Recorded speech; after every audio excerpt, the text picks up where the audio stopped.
Welcome back to Another Education is Possible, a podcast about education's radical potential. This is Jordan. There's this common sense idea that education is opportunity. That's probably pretty familiar to listeners. Of course, that begs the question, among many questions, of opportunity for what? When thinking of immigrant groups pursuing higher education in the United States, there's this dominant narrative that moves around that education is an opportunity to advance, to climb, to belong. All of that to say that from the perspective of the U.S., that is to say the perspective of empire, education is an opportunity given to immigrants to show that they deserve to belong and pursue this so-called American dream. But what about those people who pursue other routes with their education, who take up and participate in social movements and anti-colonial struggles, as we've seen in the encampments, for instance? Those students and their educational work, again from the perspective of empire, become marked as threats. A threat to this narrative, a threat to the neoliberal university, a threat to empire itself. And our guest today, Susan Thomas, takes up these tensions and questions in really complex and challenging ways. In her book, Indebted Mobilities, and in a recent Time magazine piece, she invites us to think differently about the role of education, and higher education in particular, in immigrant students' lives.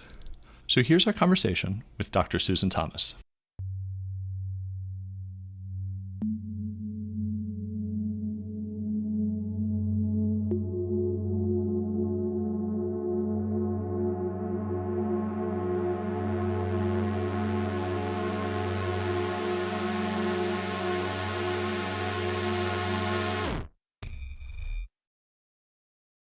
Susan Thomas, welcome to Another Education is Possible. How are you doing? I'm doing okay. Thank you so much for this invitation. I'm really excited to be having this conversation and thinking together with all of you about these important big questions you're taking up about education and its role in liberation. So thank you for having me. Yeah, thanks for being here. So can you tell us a little bit about yourself, particularly as it relates to the work that we'll explore today? Yeah, sure. So I'm an educational anthropologist. Currently, I'm an associate professor in the Cultural Foundations of Education program at Syracuse University. My writing and my teaching have mainly focused on issues of migration, globality, educational justice, violence, and South Asian transnationality. And last year, I published a book called Indebted Mobilities. That's basically a critical ethnography of the migratory lives of Indian overseas students studying who are pursuing their education at a New York-based public university in the context of the post 9/11 neoliberal moment. Now, before I joined the academy, before my graduate school training, I had worked in the nonprofit world where I came to learn about its own toxicity. But I had also at the same time been an activist and organizer, really building with some incredible folks in Chicago who had really taught me so much and helped me nurture my own critical and political consciousness. So I think that's played a valuable role in how I moved through my academic training and then eventually entered the academy as a professor and scholar. And so I think the last thing I'd say about myself for now is that one question that's become kind of a persisting part of the backdrop of my work, not just as a writer and as an educator, but also as a knowledge worker that's kind of entrenched in the everyday life of an academic institution, is this constant issue or question of the limitations, but also the possibilities of criticality and collective resistance on our campuses. So I think that kind of mediates everything I pursue and the kind of work I do.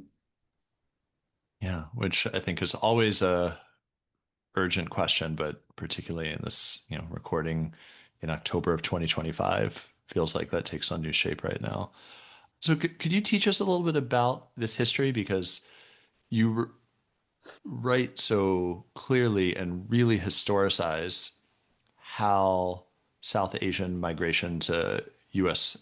higher education institutions took shape. Could you share a bit about that history? Yeah, yeah. So just as a caveat, I'm not trained as a historian, but I did think that the work for this book project needed some historical situating.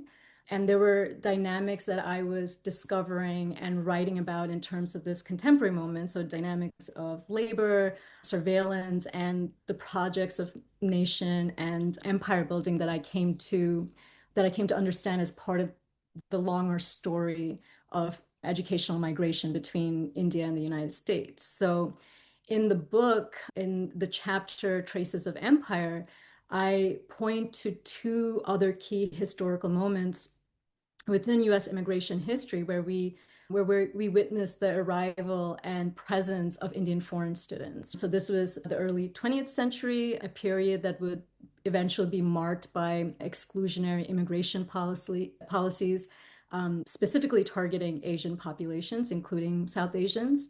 And then the period after the 1965 Immigration and Nationality Act, when we see the official end to those exclusionary policies and a system of preferences set up that ultimately opened the doors, actually very quite unexpectedly, to immigrants from the global South. And in both of those moments, foreign students from South Asia were a key migration stream, not necessarily in terms of numbers, right? So, for example, in the early 20th century, they were much smaller in numbers than, say, the Indian migrant laborers, whose labor became really important to the settler expansionist projects of the United States. But while students weren't as significant in numbers as Indian laborers, Indian students were, I argue in the book that they were also an important migrant figure in that historical period. And that is, again, definitely true in after the 1965 Act as well. So I detail how these other historical periods reveal the ways that Indian student migration has always been entangled in nationalist and imperialist projects and the political struggles that they produced. And I think a thread that's important here that continues throughout the book is how the logics of US exceptionality and relatedly, this persisting sense of obligation to foster an Indian modernity that was recognizable on the world stage ultimately kind of undergirded the migration and sense making of Indian migrant youth. And that's an important part of the story of Indian student migrants and its relationship or their relationship to US higher education. So there are a lot of different facets to each of these periods that I discuss in the book, but I think the one thing for our purposes that I wanted to highlight is how Indian migrant youth were key figures in the cultures of dissent and resistance that were partly nurtured on American campuses in these different historical moments. So, for example, in the early 20th century, a number of Indian student migrants had taken up, jobs, part-time jobs to make some income, what they refer to as self-support, that ended up having them working alongside other Indian laborers and actually helped create this really interesting, unique cross-class solidarity that became important to serving the US-based anti-colonial struggle against the British for Indian independence. In the 1960s and 70s, Indian student migrants were part of the internationalist student movements that were challenging US imperialist foreign policies and military campaigns, and also the political repression of other governments, including in post-colonial India. And I'll say that in each of those moments, and I say this because I think it resonates with things that have been happening in recent times, these students were surveilled and targeted. Some were threatened or actually had their scholarship and visas revoked. And in some cases, they were even jailed and convicted for seditious activities, mainly in their involvement in the anti-colonial resistance of the early 20th century that I had noted. And I think there are important pieces there that persist and we can see resonances of in our current moment too. I think one very small but fascinating piece within that is you spoke very much about kind of the structures within US policy, but one of the forces you write about driving early migration to the US is this strange move to empire by resisting empire. people not wanting to participate in the British Empire and seeing the US as not that. And yet, before we really delve into that, I'd love to hear a bit more about this notion of there's just an assumed idea that moves across so many contexts that education is opportunity. Education is a space where we can go and pursue our dreams, and your work offers a deep critique and yet doesn't just throw that out. So, what would you say, and what would kind of your research say about this idea of education as opportunity? Yeah, I mean, I think that's such a big question, right? And that probably all of us who are studying education and take this kind of critical perspective to are, constantly kind of struggling with. I don't think we can deny that receiving, say, an educational degree can have real material impact on a lot of folks' lives. So in a lot of ways, receiving a formal education can serve as an opportunity. I think part of what my work tries to show is that we also need to see kind of recognize the ideological work of that narrative, right? The narrative of education as opportunity, education as better chances. It does have an ideological role as well. And in the case of the students who are part of my research, I think that really contributed to, and specifically in the context of the US, because I think that that logic of US exceptionalism really was part of this, helped discipline Indian student migrants to be present solely as these kind of compliant, docile subjects, right? And it has a disciplinary effect. And it really, part of what I talk about in the book is how it produced these indebted subjects serving the global neoliberal economy. And I think we need to kind of make space for both of those things existing simultaneously. It's not that it can't serve as opportunity, and I think a lot of folks can speak to that. I'm sure some of us can speak to that, but I think we also have to really interrogate the kind of work it does, that narrative does. And I think that's partly what I try to point to with the kind of everyday negotiations of these young people, but then also how their own kind of stories and futures unfolded. That what the system wants, it sounds like, not to be too general, but is education is an opportunity to become an enlightened modern subject within the capitalist order of things. Is that kind of what? Yeah. Yeah. Yeah. Yeah, and Um, I get into like I think we have to think about it both in terms of what work it does here in the US, et cetera, but also what was happening in the context of India. And I try to get into some of that too.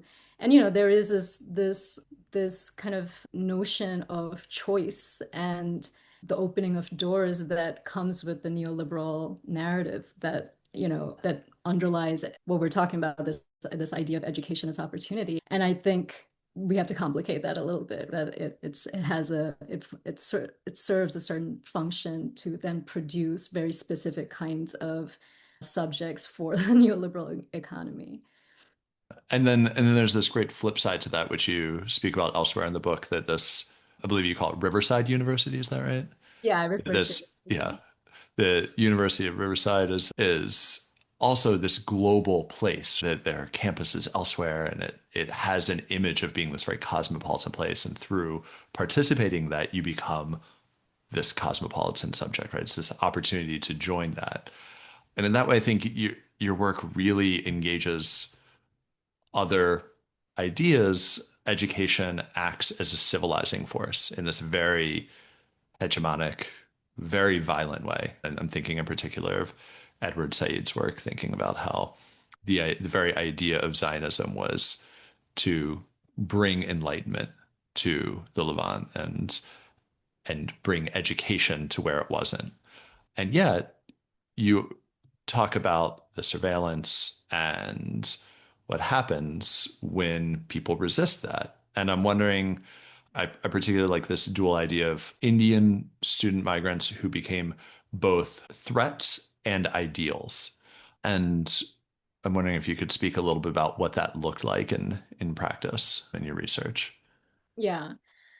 Yeah, I think a valuable consideration here is how student migrants or student migration becomes the site of nationalist anxieties and struggles over global power. So that's what I'm trying to do with these stories to situate it in that kind of broader dynamic. And in that context, there's often this default assumption or expectation that arriving through educational routes and, or for educational reasons means that they should in fact embody the good and compliant migrant. But in reality, the student migrant subject has always been located ambivalently. And I think as part of that, their political alignments sometimes unfold in ways that are seen as unexpected and even inappropriate. And this is where you see the full force of the state in different ways and state surveillance coming down on them. But I think that ambivalence has been part of the history of student migration and the kind of contradictory ways that they get included as desirable migrant subjects sometimes, or marked as potential threats at different politically charged moments. And so I think we can see how this partly characterizes what we've also seen this past year with the international students who got involved in the Palestinian solidarity movement, as international students have gotten involved in other movements of the past, as I mentioned. And you saw that the moment they stepped outside of what was seen as what's deemed as their appropriate place, you saw the full force of state violence coming down on them because of their location as international students, because of the precarity of their migrant status. They became very easy and important targets to send a message, I think, to all of us. So I'm gonna quote you to you. I love that. So you write, it is precisely when these students' political commitments do not align with the agendas of nation states that they are marked as undesirable and suspicious. And from the vantage point of the nation state, that would suggest, well, then these subjects are a threat. And part of that is that they are uneducated, uneducable. They're not included in this capitalist global order that we want to, create this narrative of the, as you said, docile student, the idealized subject. And yet, education still functions here. So I'm wondering what you think, or if you can offer some examples of education still thriving for these students who become marked as threats, and what forms of study. You mentioned solidarity, internationalist work. What does that look like? So just to get clarification, the question is in those particular moments, how does education get taken out? Yeah, like if the state is now saying these are threats and uneducable subjects, yet they're still doing education. So what does it look like? Or any examples of it from your research? Yeah, I think probably the answer there is about how we have to kind of reimagine how we think about education. And I think, we can maybe talk about what happened this past year with the students who were targeted for their efforts towards the Palestinian solidarity movement, who were ripped away from campuses, who were threatened to have their visas revoked or were in fact deported, etc. Can we see those experiences and our witnessing of them as educative, educative moments? And I think that's very much how we have to kind of shift the way we think about learning. I think what's interesting is that in these different kind of historical moments where students see themselves as students, but as part of that is about really thinking about, how does your learning contribute to a notion of a better world, a more just world, a more just future. They had consistently seen that as part of what their learning was supposed to be about. And I think we're yet another moment where we have to kind of rethink and redefine and not let the institutions that we're a part of define what learning, what higher learning, and what education should mean. So I think that's exactly what it is. And at least for me, I'm I'm assuming for all of you too, that that part of what we were trying to what why this is an important site of contestation and struggle is because it is a reclaiming of what education should be doing. Yeah, I mean, I think there's a deep pedagogy. We'll link in the show notes, and one of the pieces that we read to prepare for this interview is your Time Magazine op-ed, where you open with being in a courtroom. And it read as a kind of this pedagogical event to me. And of course, you're also talking about the opposite, that what what was kidnapping Mahmoud Khalil, if not a lesson to anybody else to say, look what will happen to you if you are not silent and following directions exactly how you know do what we say.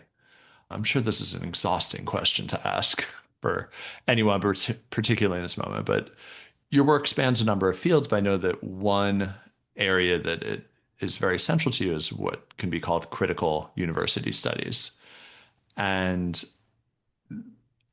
engaging with these ideas about education as this opportunity, but within the framework of global capitalism and all of the things that we're discussing. So, and I'm wondering what kind of hope you have for formalized education, be it K to 12 or higher education. I think the important thing to note here is that your work started, you started this well before 2020. So this is a heightened moment, but it's maybe not an exceptional moment. 2024 and 2025 are things that we have to, of course, reckon with, but also this kind of surveillance and discipline and yeah. What do you think? Yeah. So the question is, what hope do I have in formal education? What faith is there any faith No, in a none at all. university? Right. Yeah. Yeah, I mean, I think I probably ruminated more on thinking about higher learning or institutions of higher learning than K to 12. I appreciate you saying that we're not in some kind of exceptional moment, although I think that's often how it's depicted, but that we're seeing kind of an accelerating of certain forces that have been at play for a while. And I think there's a certain reckoning that we have to do, and we're in the US context, and so I'll speak on the US, a certain reckoning that we have to do about the history of the United States and what that has meant in terms of the role of higher education or the system of higher education in the US. And you refer to critical university studies, and I think a number of folks have done really important work around around exactly that point or exactly that question, right? That we need to recognize that there's nothing extraordinary happening here in terms of the kinds of violences that we're seeing unfolding structurally or otherwise. I think even in my most despairing moments, I do see that our campuses are I do see them as sites of struggle, right? And sites of contestation, which means that I think we should stay and kind of fight for what those institutional spaces should look like. So in that sense, I think the hope is in the folks who are willing to collectively organize and struggle around what that means. I think that's the only way. So it's not necessarily a faith in the institution itself, but about what are the kinds of ruptures and possibilities that are made.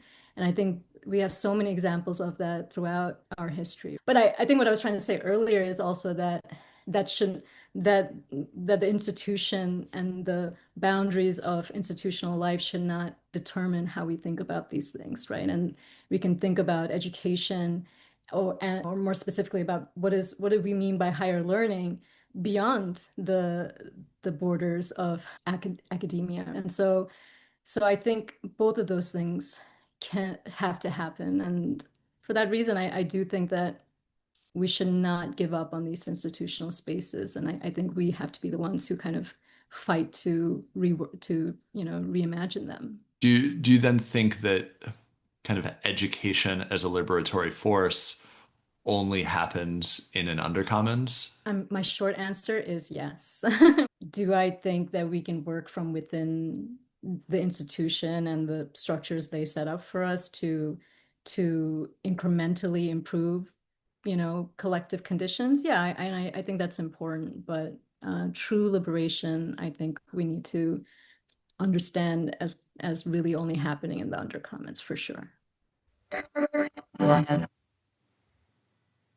I don't know if I have like so much as a question, but like I see a lot of relations. There was a conference that I attended, the Council for European or Conference for European Studies, something like that. And within it, they were discussing like a lot of Europe's educational projects and how they pull in a lot of international students and also like workers from Africa and from Asia. And then there is kind of this sense of indebtedness then to the empire and how it creates these like paradoxical situations in a way where they need these people because in Europe, like in a lot of countries, like Italy, for example, like there's a lot of older people, but then not a lot of younger people. So they need like a labor force and things like that. But then they even though they need these people, they also are protesting against them with this right wing like outlook because of the fact that they are like immigrants.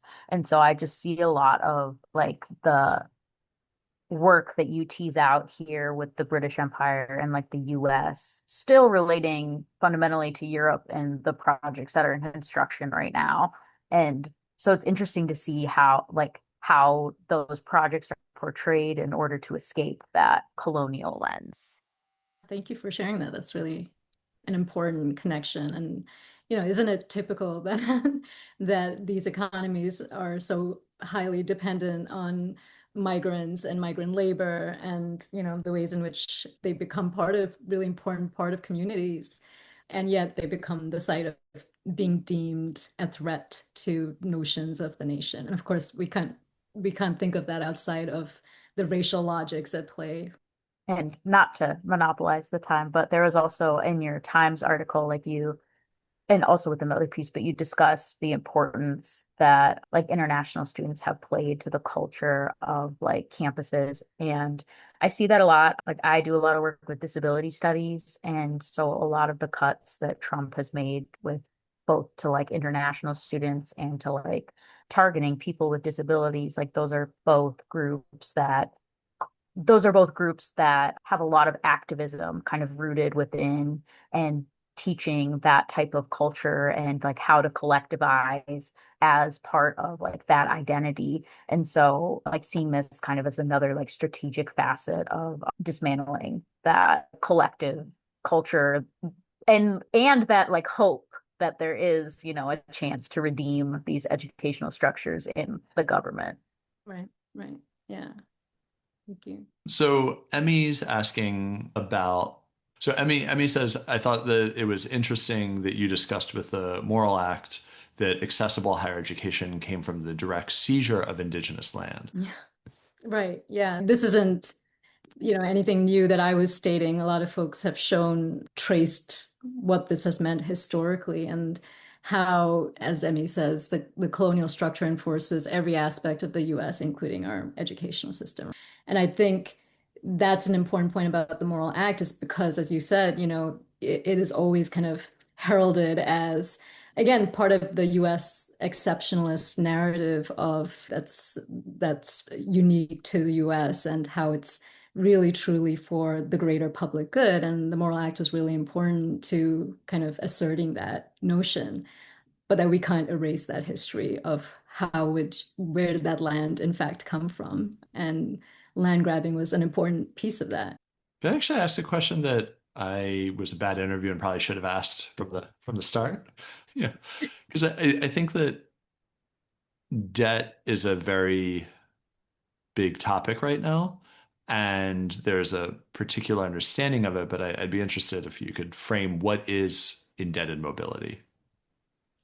I think that Yeah. Sam kind of got at this, but yeah, what is indebted mobility? So I think, yeah, so debt is definitely, at the heart of this book. And I think, um, one important piece of this is that, as I talk about in the book, that we've often kind of portrayed the international student, especially coming from the Asian region, as kind of always elite and wealthy. And I really wanted to kind of complicate that. I felt like that was not necessarily the whole picture when I kind of, started moving towards this work. And the folks in my research, in contrast to that typical depiction, were from non-elite, usually lower middle class backgrounds, which meant that the vast majority of them had to, in fact, the only way that they could have pursued their overseas education in the US was to take out to receive financial loans, right? Student loans. And while those of us in the US or who grew up in the US is used to that idea that you kind of go into debt for your higher education, that this was a pretty, relatively, new development in the context of India. And so you were seeing a growing number of students from India taking out student loans to be able to pursue their higher education. Many of them would use that to migrate to receive their overseas education. So in very material terms, they were going into debt for their overseas education in the US. But in the book, I also talk about how there was this logic of debt, not just materially, as I just mentioned, but also as an affective and moral logic of owing and being owed that was always kind of, that worked as kind of like a crucial structuring mechanism for their transnational migration, for their sense making, and for their decisions about the future. So it was about what their obligations were and what they felt they owed to others, but they also felt that their transnational migration meant that they were owed something in return as well. Yeah, I love that element of it, that these kind of affective circuits moving through, but also being multi-directional. Mm-hmm. That, right, my US-ness and means that my $70,000 of debt means that I'm an indebted subject, but I don't feel like I owe anything beyond money, right? I don't have any obligation. There's not the same kind of disciplinary surveilling power at work. But you talk about that there's this movement elsewhere too to say what is owed back to me. Mm-hmm. And then there's so much resistant work that you take up to of how educational resistance and negotiation forms with folks who are part of these indebted mobilities. Today's episode was produced by all of us in the Education, Genocide, Liberation class. If you like our podcast, please rate, like, share it, follow us, do all of those things. You can also find us on Another Ed is Possible. This week we'll be sharing some of Susan's work, including links to her Time Magazine piece. Thanks as always for listening. We'll be back soon with a new episode of Another Education is Possible.